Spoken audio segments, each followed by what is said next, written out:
नमस्कार, देश के सबसे बड़े न्यूज नेटवर्क TV9 में आप सभी का स्वागत है। मैं हूं आपके साथ पूर्णिमा मिश्रा और आप देख रहे हैं न्यूज टॉप 9। सबसे पहले बात कोरोना संकट की। कोरोना को लेकर मचे हुए हाहाकार के बीच में कुछ राहत भरी खबर है। देश में लगातार तीसरे दिन कोरोना के नए मामलों में कमी दर्ज की गई।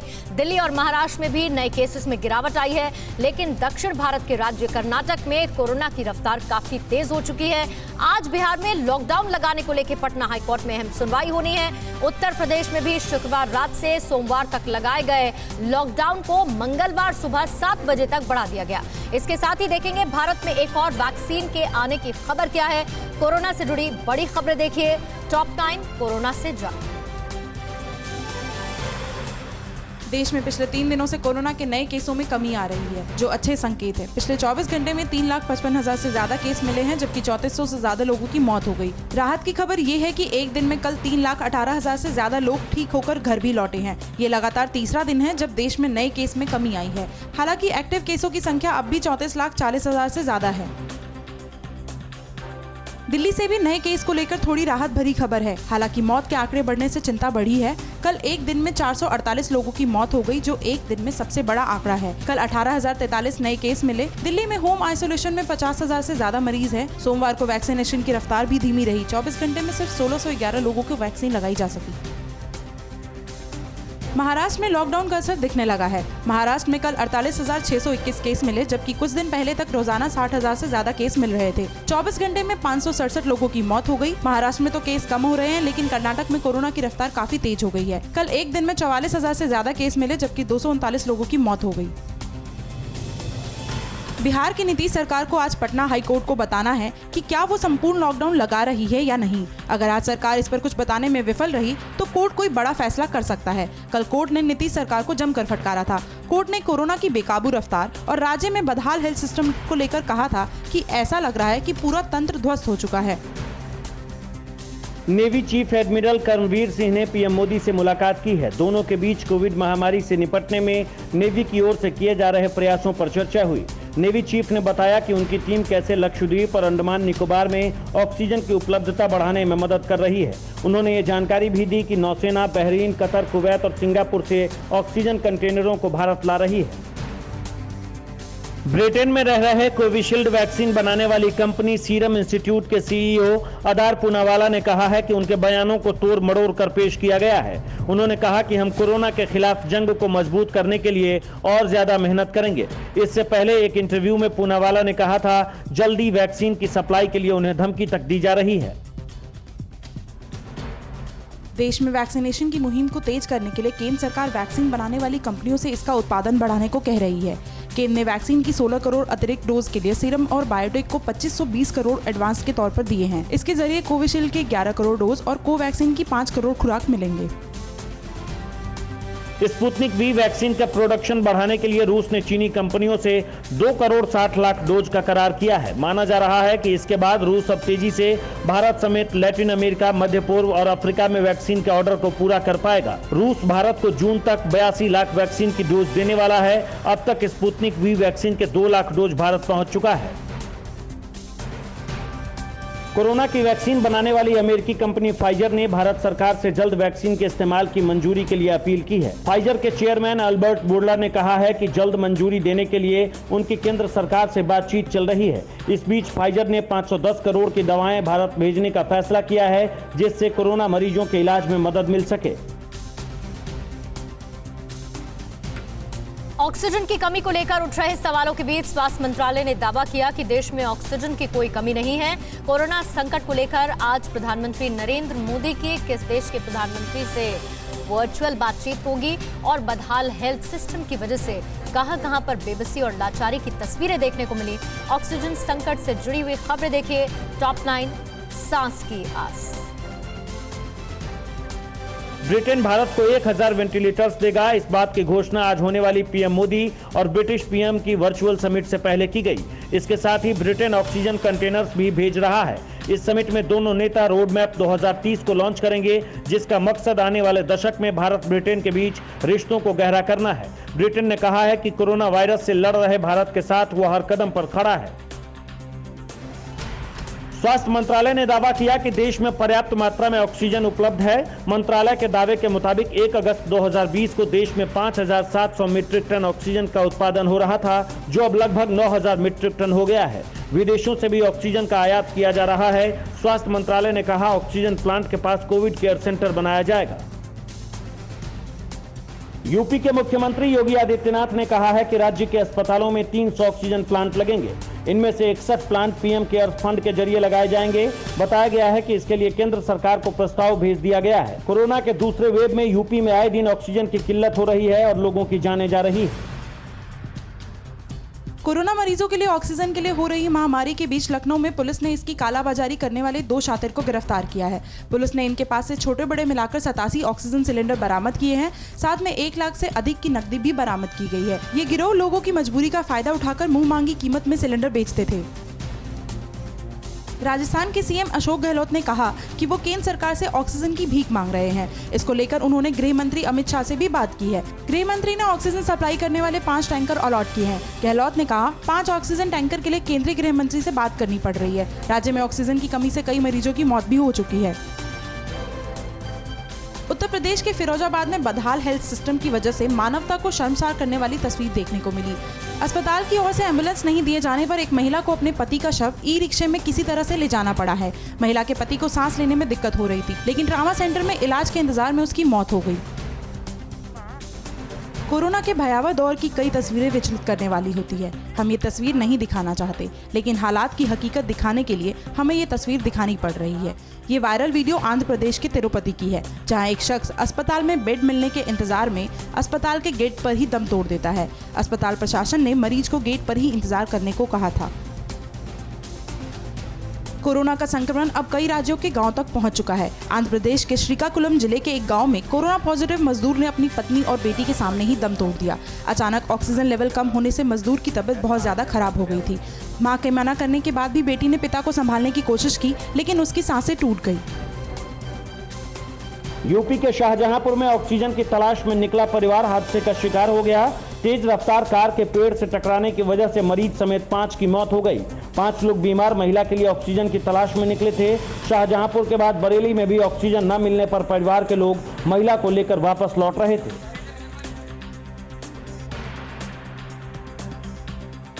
कोरोना संक्रमण का पता लगाने के लिए लोग आजकल सीटी स्कैन भी काफी करवा रहे हैं, लेकिन सीटी स्कैन को लेके एम्स के डायरेक्टर डॉक्टर गुलेरिया ने क्या चेतावनी दी है?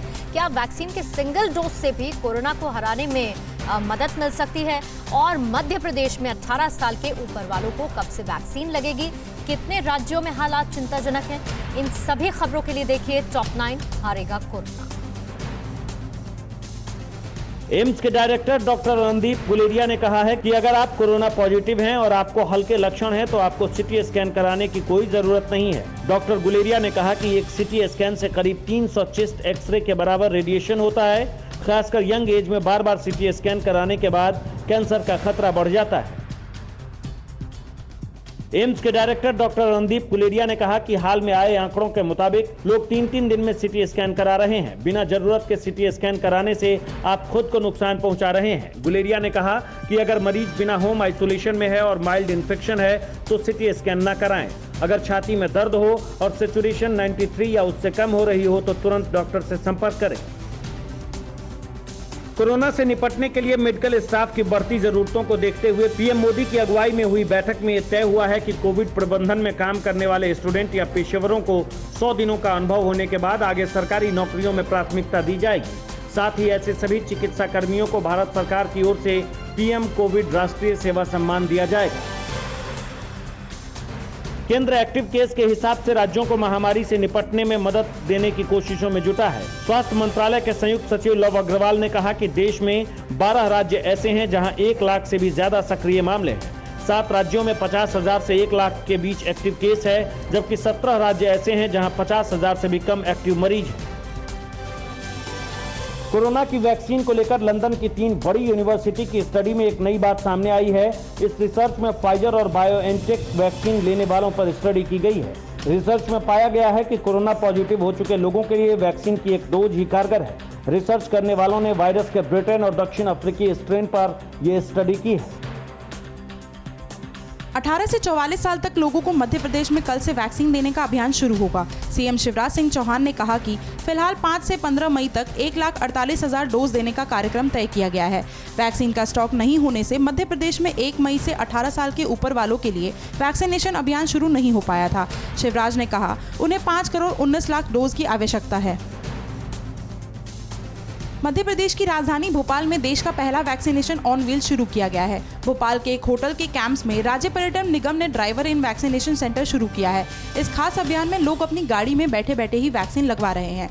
कई लोग संक्रमण फैलने के डर से कोविड केयर सेंटर या वैक्सीनेशन सेंटर नहीं जाना चाहते हैं। इसी को देखते हुए ये खास तरीका आजमाया जा रहा है।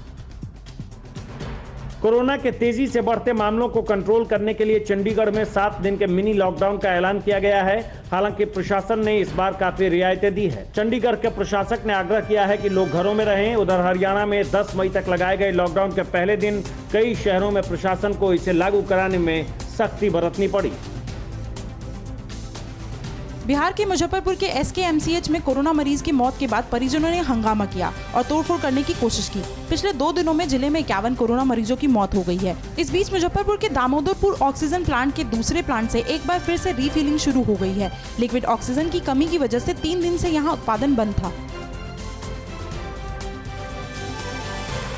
बंगाल में चुनाव नतीजे आने के बाद क्यों मचा है खूनी संग्राम? गृह मंत्रालय ने बंगाल की सरकार से क्यों रिपोर्ट तलब की? आज बीजेपी अध्यक्ष JP नड्डा बंगाल क्यों जा रहे हैं और बंगाल में हो रही हिंसा से जुड़ी तमाम बड़ी खबरें देखिए टॉप 9 बंगाल का खूनी बैतल। पश्चिम बंगाल में चुनाव के नतीजों के ऐलान के बाद हुई हिंसा को लेकर केंद्रीय गृह मंत्रालय ने राज्य सरकार से रिपोर्ट तलब की है। बीजेपी ने हिंसा में अपने 9 कार्यकर्ताओं के मारे जाने का आरोप लगाया है। 2 मई को कोलकाता में बीजेपी के दफ्तर में आग लगा दी गई थी। सोमवार को भी पार्टी के 2 कार्यकर्ताओं की पीट कर हत्या की खबर है।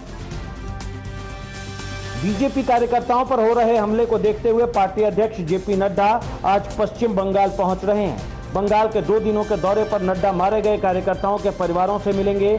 इस बीच पार्टी ने पश्चिम बंगाल में हुई हिंसा के विरोध में कल 5 मई को देश भर में धरना प्रदर्शन करने का फैसला किया है। पार्टी ने कहा धरने के दौरान कोविड प्रोटोकॉल का पूरी तरह से पालन होगा।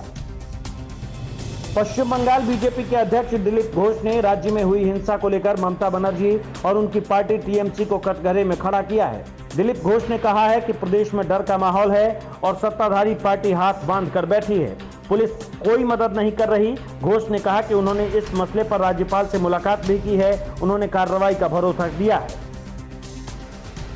पश्चिम बंगाल के पूर्वी मिदनापुर के दाऊदपुर में बीजेपी के कई कार्यकर्ताओं पर हमला हुआ है। इस जानलेवा हमले में बीजेपी के कई कार्यकर्ता बुरी तरह घायल हुए हैं। हमला करने वाले अराजक तत्वों ने इलाके के कई मकान आग के हवाले कर दिए। बीजेपी ने आरोप लगाया कि TMC के गुंडों ने ये हमला किया है। ममता बनर्जी के नंदीग्राम से हारने के बाद यहां से हिंसा की डराने वाली तस्वीर सामने आई है। यहां हमलावरों ने एक परिवार पर खौफनाक हमला बोल दिया। इस हमले में कई लोग बुरी तरह घायल हो गए। नंदीग्राम के केंदामारी गांव में बदमाशों ने महिलाओं को भी नहीं छोड़ा। महिलाओं को बेरहमी से मारा गया। बीजेपी ने इस हमले के पीछे TMC के समर्थकों का हाथ बताया है। पश्चिम बंगाल के उत्तरी 24 परगना में बीजेपी के बूथ अध्यक्ष कमल मंडल के घर पर हुए हमले में घायल उनकी 80 साल की मां का अस्पताल में इलाज के दौरान मौत हो गई। चुनाव नतीजे आने के बाद परसों रात हमलावरों ने कमल मंडल के घर पर हमला कर दिया था। हमले की फुटेज CCTV कैमरे में कैद हो गई। बीजेपी ने TMC पर हमले का आरोप लगाया है। बीजेपी के वरिष्ठ नेता स्वप्न दास गुप्ता ने आरोप लगाया है कि बंगाल के बीरभूम जिले के नानूर में विस्फोटक हालात बन गए हैं। उन्होंने ट्वीट कर कहा कि हिंसक भीड़ से बचने के लिए हजारों हिंदू परिवार एक मैदान में जमा है। महिलाओं के साथ छेड़छाड़ भी हो रही है। दास गुप्ता ने गृह मंत्री अमित शाह से अपील की कि इलाके में तुरंत सुरक्षा के इंतजाम किए जाएं। ममता बनर्जी कल तीसरी बार पश्चिम बंगाल के मुख्यमंत्री पद की शपथ लेंगी। ममता बनर्जी ने कहा है कि कोरोना की वजह से शपथ ग्रहण समारोह बेहद साधारण होगा। कल ममता ने राज्यपाल से मुलाकात की। उन्होंने कहा कि जब तक कोरोना की लड़ाई से देश जीत नहीं जाता, हम किसी भी प्रकार का जश्न नहीं मनाएंगे। ममता ने कहा, हमने विनाश के रास्ते को रोका है।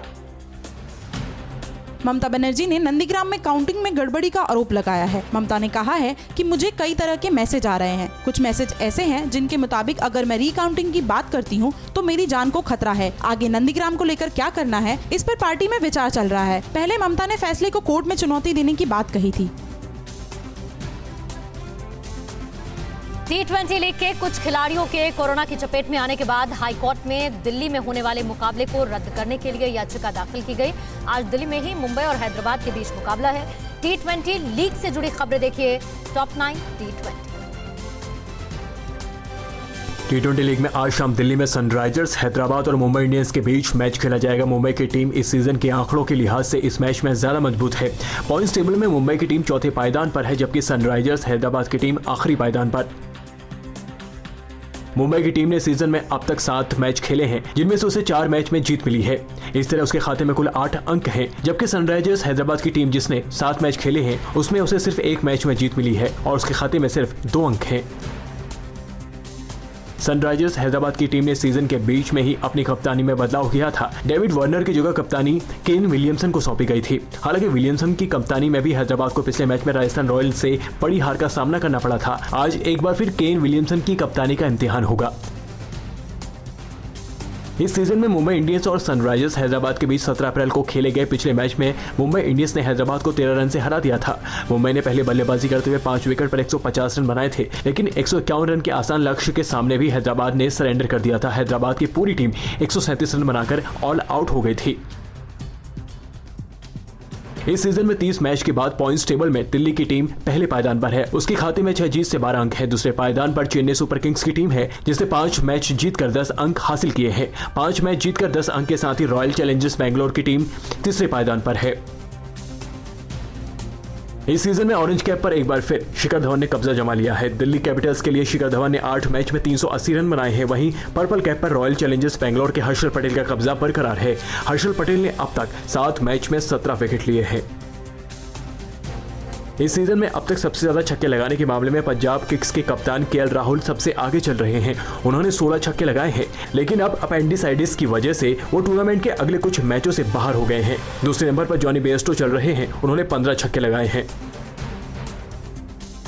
इससे पहले सोमवार को अहमदाबाद में खेले जाने वाले कोलकाता नाइट राइडर्स बनाम रॉयल चैलेंजर्स बैंगलोर का मैच रद्द करना पड़ा। कोलकाता की टीम के 2 खिलाड़ी वरुण चक्रवर्ती और संदीप वॉरियर कोरोना संक्रमित पाए गए थे, जिसके बाद ये फैसला लिया गया कि T20 लीग के शुरुआत से लेकर अब तक 7 खिलाड़ी संक्रमित हो चुके हैं। चेन्नई सुपर किंग्स में भी कोरोना संक्रमण की खबर ने चिंता बढ़ा दी है। चेन्नई की टीम के सीईओ काशी विश्वनाथ और गेंदबाज कोच एल बालाजी समेत 3 स्टाफ कोरोना पॉजिटिव हो गए हैं। टीम के बाकी सदस्य की रिपोर्ट नेगेटिव आई है। हाल ही में केकेआर के खिलाफ खेलने वाली दिल्ली की टीम भी फिलहाल क्वारंटीन हो गई है। अड़ी सोमवार से शुक्रवार शाम 6 बजे सिर्फ TV9 भारतवर्ष पर।